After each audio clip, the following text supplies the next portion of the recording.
Welcome back. Now, when it comes to talking about music, media, culture, and so much more, it's only right I tap in with people behind the scenes. This guy is the man behind Ebro in the Morning. This is Culture, along with so much more. Plus, I haven't seen him since I was a kid, so I'm super excited to have him back, man. Please make some noise for the man himself, Shani Kulture. Yes, Peace, sir. brother. How you? Doing well, man. All It's right. good Blessings, to see you. Blessings. You Thank too, you. man. You too. How you been?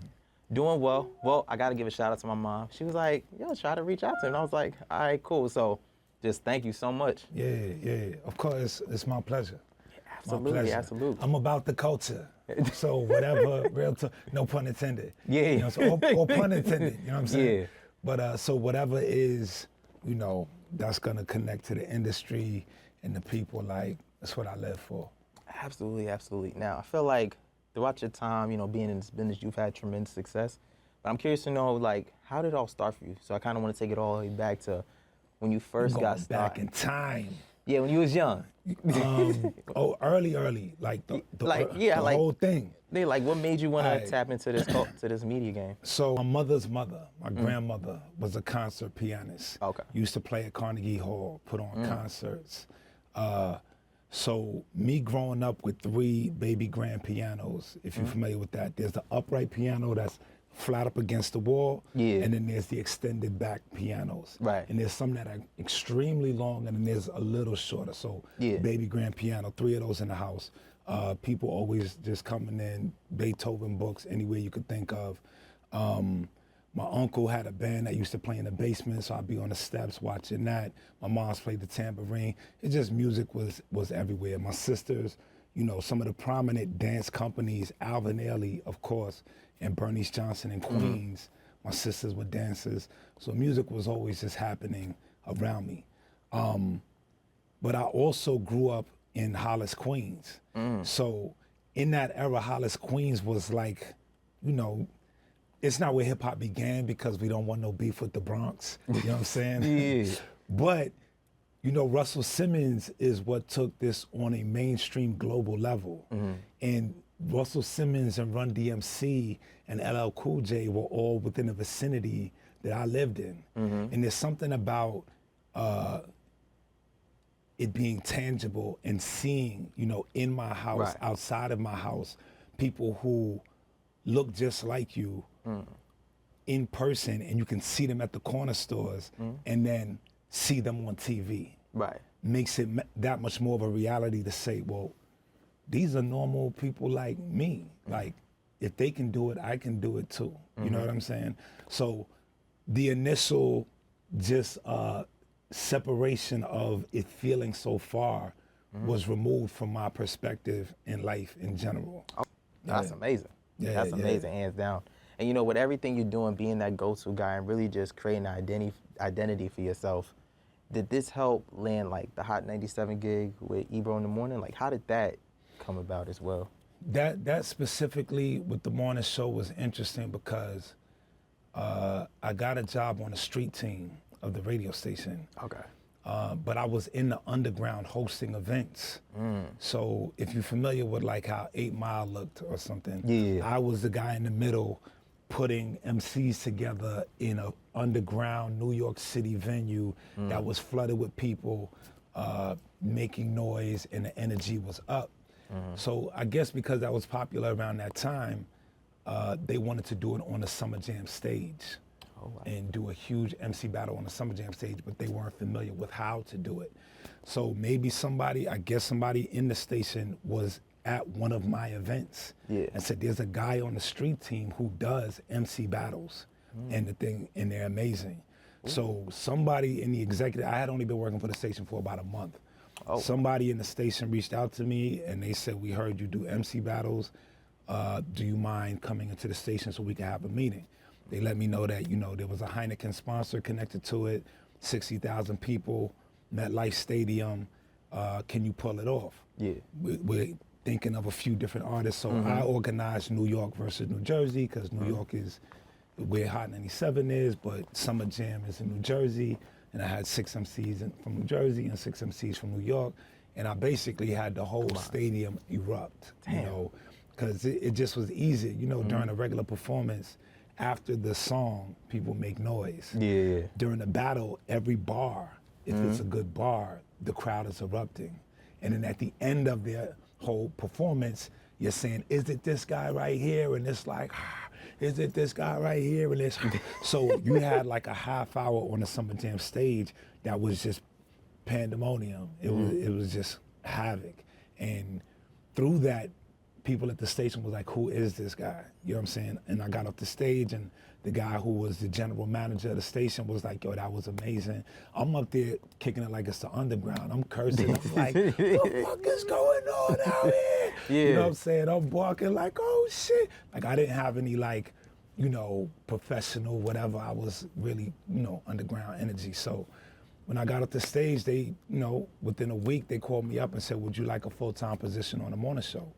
Oh, Now, wow. I'm a nighttime dude, so I didn't even know who was on the morning show.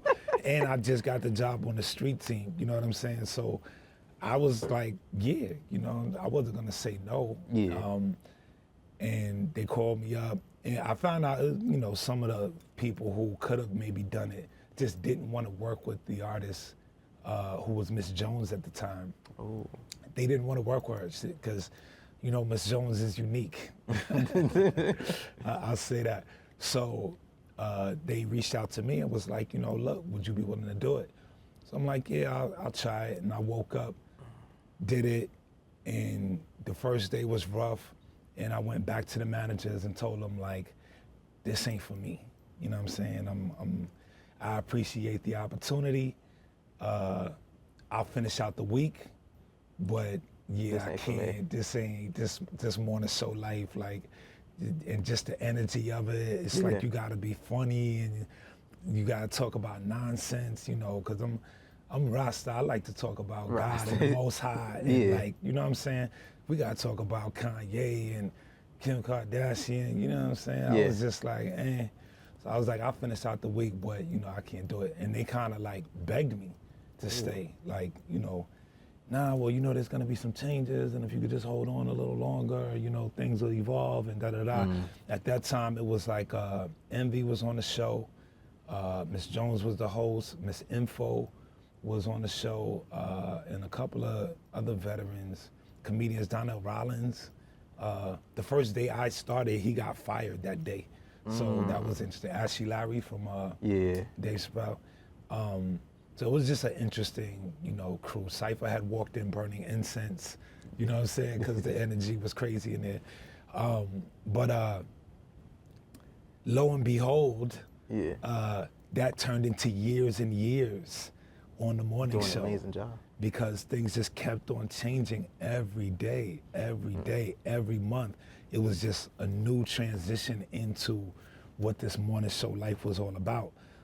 And it ain't for the weak, you know, because I'm still a nighttime person. They say you get used to it, you don't. You know what I'm saying? You don't really get used to it. And not for me, I'm nocturnal by nature. So I'm up late and still have to wake up at 4:30, you know, and we do a live show. It's like, you know, it's like Broadway. We're doing a live improv show from 5 a.m. to 10 a.m. every morning. I love the ride or die chick segment. Ride or dies, and you know, we gotta be funny. We have to be serious. If somebody passes away, we have to be compelling and compassionate and empathetic. You know, somebody in the industry, somebody that we all, like Quincy Jones just recently passed. We lost some industry people like my brother Fat Man Scoop, Mr. C, Clark Kent. You know, we got to touch those moments in a way that 2 million people are gonna feel us and know that it's real, you know what I'm saying? But then we also gotta hit politics, which are hard, you know, topics that everybody's into. But then we gotta make you laugh within the next 2 minutes, you know? And real belly laughter where you feel like, yo, I rocks with them. And to be able to transition from emotion to emotion so fast as we've been able to almost make you cry, to bringing you back to laughter, to bringing you back to something serious and informative, that's a skill, and it takes a certain kind of chemistry, you know. And I've been through several different shows, from Cypher Sounds in Rosenberg to Ebro in the morning to K Fox to Miss Jones. Being kind of the engineer middle person where they're like, you're the staple and the backbone of the show, so we kind of need you as we shuffle some of the faces around. We need somebody that's stable that can kind of keep them in order, you know. So Wow. that's been my ride through this whole thing. Absolutely. You know what I like about your story? From everything you're telling me, so how you got started and still being there for years experience, it shows me that you was that guy that stayed ready so you don't have to get ready. It was just naturally within you. You had the confidence. You didn't give a damn what the next person said. Yeah. And because of that, that helped you land a gig. It wasn't about what school you went to. It was just about like, yo, he's the go-to guy. And I feel like when you're like that, when you're in that quote-unquote high demand, people are gonna want you, they'll pay you, they'll do anything they can to keep you. And like you said, the transition is not easy, but I mean, correct me if I'm probably there 20 plus years later and you still doing it. Yeah, just maybe about 20 now, 19, 20. Yeah. Now, it's a long time, and it moves quickly. I was just having that conversation today. It feels like forever when I say the number, like, God damn, like, that's a long time.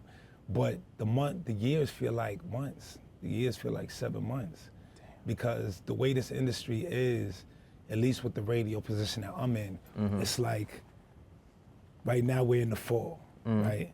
So holiday season is about to pop. So it's like Thanksgiving, Christmas, New Year's. Then you get through a couple of cold months, and then by April, we're promoting Summer Jam.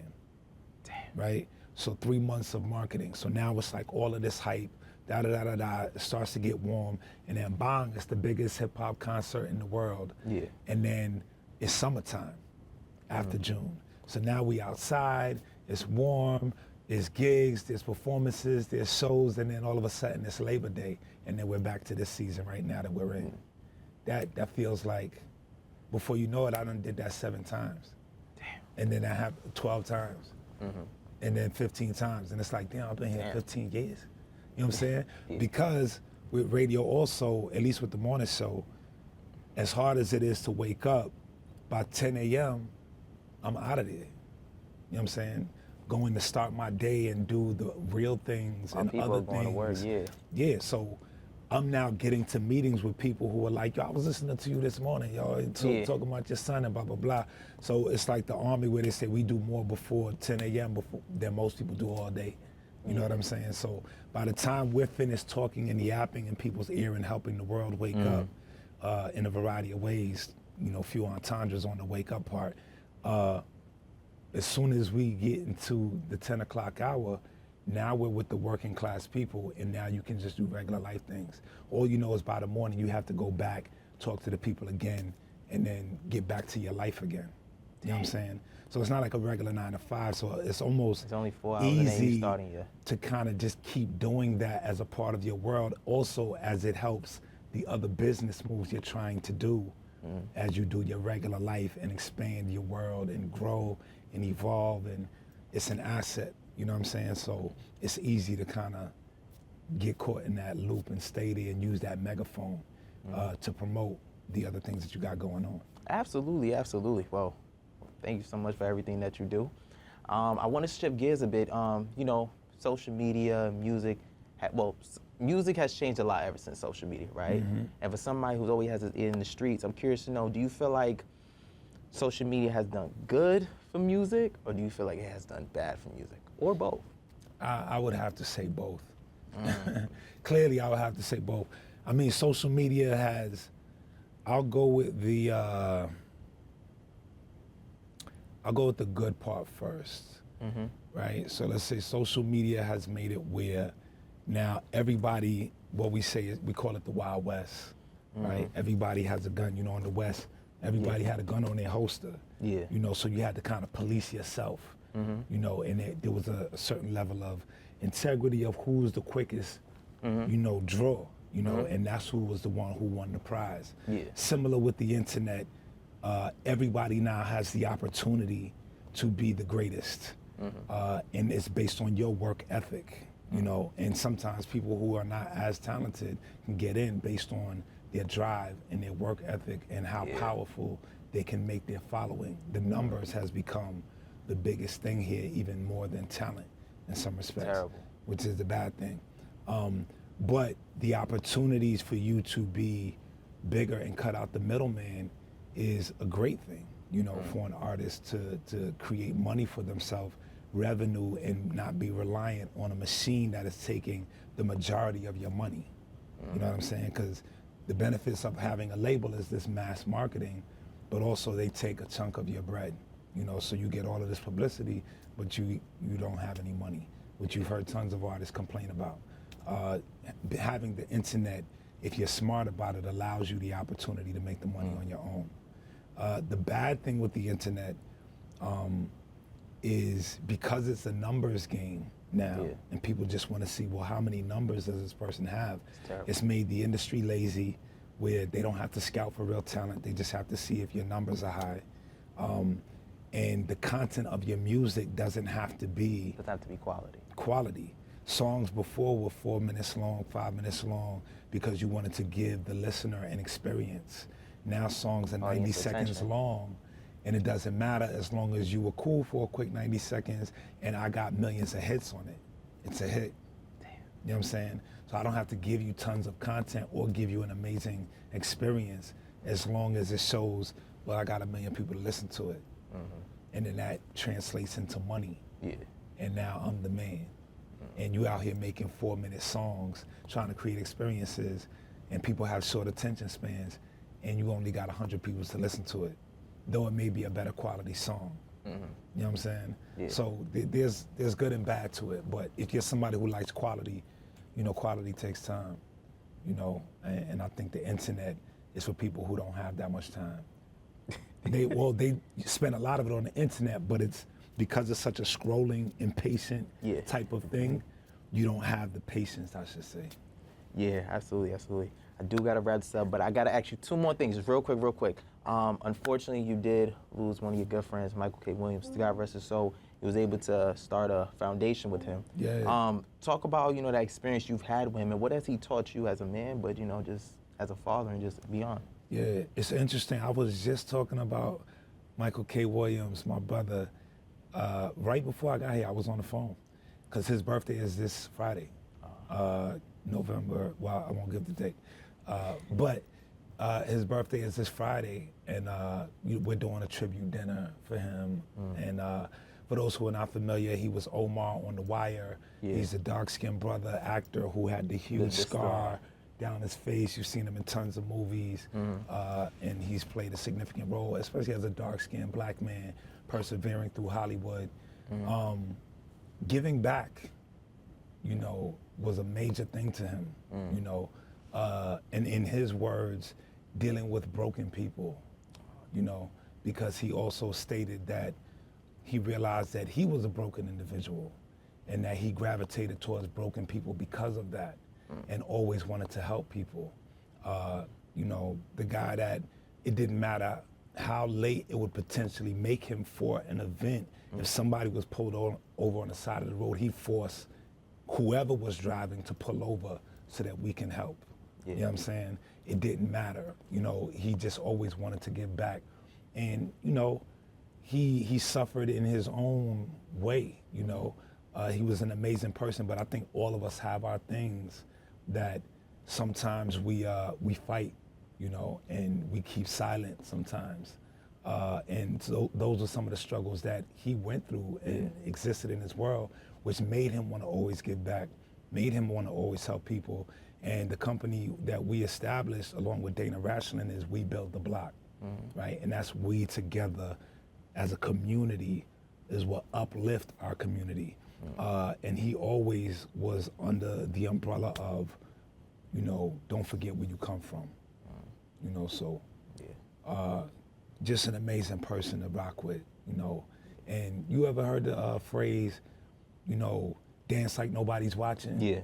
But most people are shy to dance in front of people. Like if you was at home in the mirror, you getting it in there. In the club, you too cool for school, you know what I'm saying? No, he always danced like nobody was watching. You know what I'm saying? He was a free spirit, and he let loose, like he loved to be free. So amazing dude, and we still rocking. We Built the Block, like, you know, in his name, and do block parties. We're doing a turkey giveaway this year on his street in his old neighborhood. So yeah, my brother. Damn, well, I'm sorry I got to cut this short, man, but Shani, as always, thank you so much. Thank you. Thank you. Continue to be that man, you know, who always has ears in the street, man. Thank you for seeing me from when I was a kid all the way to now. Listen, I remember you just wanting cheese doodles when you was like, I don't even know how age, you know what I'm saying? Little bag of chips with mommy, you know, just being cool on the side. She always had you dipped in something fresh, you know what I'm saying? Shout out to moms. And just being, you know, an upstanding, cool little kid, and look at you, man. Flexing, doing it. Now interviewing me. So I wish nothing but success to you, bro. I appreciate that, man. Thank you so much, Shani. Let them know where they can find you. Listen, Shani Culture, it's real easy. Well, Shani, S-H-A-N-I, Culture with a K. If you don't remember that, just remember Culture Movement and spell out with a K, and you'll find me. You know what I'm saying? I'm outside, I'm out here, you know what I mean? Well, there you have it, man. I appreciate Case. I appreciate my guy Shani for stopping by the function, providing a lot of gems. I appreciate my team backstage, my viewers. Thank you so much, man. Major shout out to my mom once again because she said I don't mention her, so I'm sorry.